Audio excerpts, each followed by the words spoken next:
Hi అండి, ఇవాళ నేను టమాటా నిల్వ పచ్చడి తయారు చేస్తున్నాము. ఇది 6 నెలల పాటు నిల్వ ఉంటుంది. ఎలా తయారు చేయాలో ఈ వీడియోలో చూద్దాము.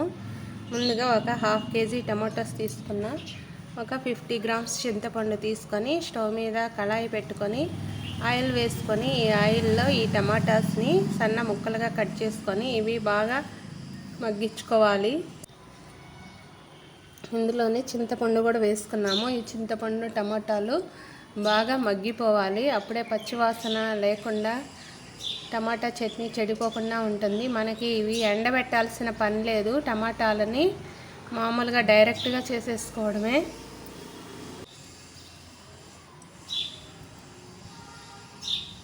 ఇప్పుడు ఈ టమాటాస్ అన్నీ బాగా మిక్స్ చేసుకొని బాగా ఫ్రై అవ్వాలి.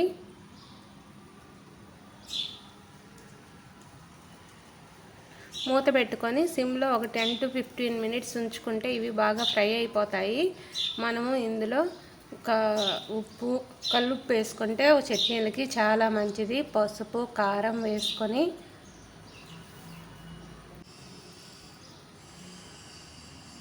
ఉప్పు, పసుపు, కారం కూడా ఒక చిన్న కప్పు వేసుకొని ఇవన్నీ ఇందులో ఒక్క మినిట్ అలా ఉంచేసుకొని స్టవ్ ఆపేసుకోవచ్చు. 1 నిమిషం ఉంటే సరిపోతుంది.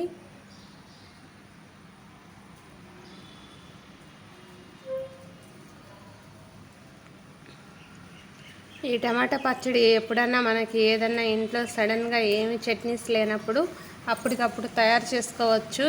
ఏ సీజన్లో అయినా చేసుకోవచ్చు మనం ఈ టమాటా చట్నీ అనేది.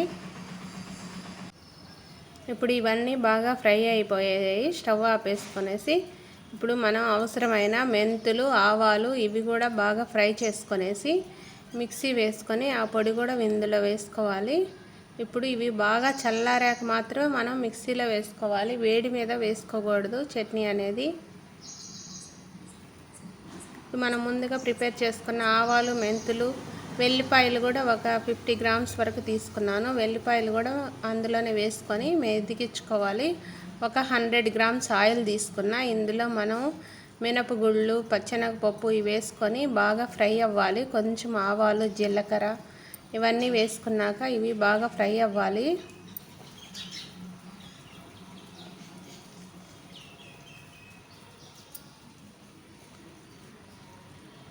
ఇందులోనే 2 ఎండుమిర్చి, కొంచెం కరివేపాకు కూడా వేసుకోవడం వల్ల ఈ చట్నీకి మంచి ఫ్లేవర్ వస్తుంది. కరివేపాకు వేయటం వల్ల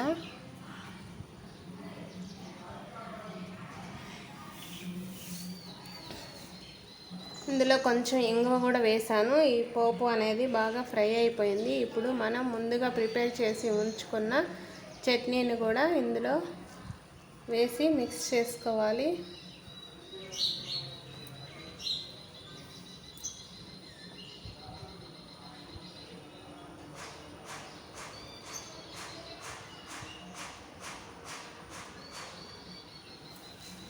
కారం మంచిగా ఉంటే చట్నీ కూడా బాగా రెడ్గా ఉంటుంది. కారం మాత్రం కంపల్సరీ మంచి కారం వాడుకోవాలి చట్నీ పెట్టుకునేటప్పుడు. మెయిన్ పచ్చళ్ళకి మెయిన్ కారమే ఎప్పుడైనా కూడా. ఇది ఒక 5 to 10 మినిట్స్ కనుక మగ్గితే సరిపోతుంది. ఇది బాగా పచ్చివాసన అంతా పోయేదాకా మగ్గించుకోవాలి. లేదంటే ఎక్కువ రోజులు స్టోర్ ఉండదు చట్నీ. మా వీడియో కనుక నచ్చినట్లయితే లైక్ చేయండి, సబ్స్క్రైబ్ చేయండి. Thanks for watching. కంపల్సరీ ఒకసారి ఈ రెసిపీని కుదిరినట్లయితే ట్రై చేయండి. 6 months పాటు నిలువ ఉంటుంది, స్టోర్ ఉంటుంది చట్నీ. ఎప్పుడన్నా పిల్లలకి ఏం లేనప్పుడు కూడా దీంతో వేసుకొని తింటే చాలా బాగుంటుంది. బాయ్ అండి.